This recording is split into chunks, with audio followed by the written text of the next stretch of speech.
भोजपुरिया society channel में आप सभी का स्वागत है। जी हाँ दोस्तों, कल पवन सिंह का एक बहुत ही बवाल बेहतरीन गाना जो कि चैता गाना रिलीज हुआ, जिस गाने का बोल है दौरी हुई कि काम औरी हुई। जी हाँ दोस्तों, आप सभी को बता दें तो इस गाने का कल शाम में लखनऊ में लॉन्चिंग था। जी हाँ दोस्तों, एक बहुत ही बेहतरीन होटल में आप लोग देख पा रहे हैं, जहाँ पे पवन सिंह भी बैठे हैं और भी बहुत तमाम लोग। तो देखिए आप लोग आगे इस वीडियो में पवन सिंह क्या बोलते हैं और पवन सिंह के स्टेज पे जो अभी अनाउंसमेंट कर रहे हैं वो क्या बोल रहे हैं पवन सिंह के लिए, आप लोग बताओ और सुनिए और देखिए।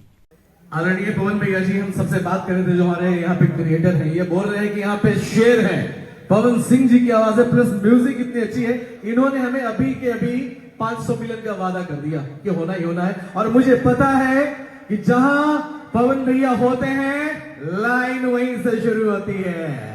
एवरीबॉडी सुनाओ, इस पुनीत अवसर पर, इस मौके पे जिस आवाज की दुनिया दीवानी है, जिस आवाज के सारे फैन हैं, उस आवाज को अपने दिल तक बिठाने के लिए please none other than Pavan ji, please can we have some सम।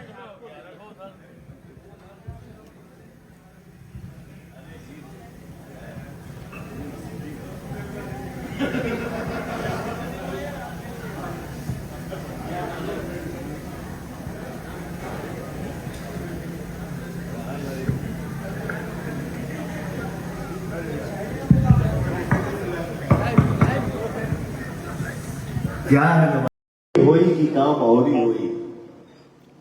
और बैनर देखिए आप लोग किस में। जी हाँ दोस्तों, आप लोगों को वीडियो कैसा लगा और गाना कितना पसंद आया, जो कि गाना धूम मचाया है। और इस गाने की टीम ने अनाउंसमेंट कर दिया कि खुलासा कर दिया, एक तरह से अनाउंसमेंट कर दिया कि 500 मिलियन व्यूज जाएगा इस गाने का। इस पे आप लोगों का क्या राय है, कमेंट सेक्शन में अपना राय दें। चलते चलते वीडियो को लाइक करें, ज्यादा से ज्यादा शेयर करें, चैनल को सब्सक्राइब कर दें, घंटी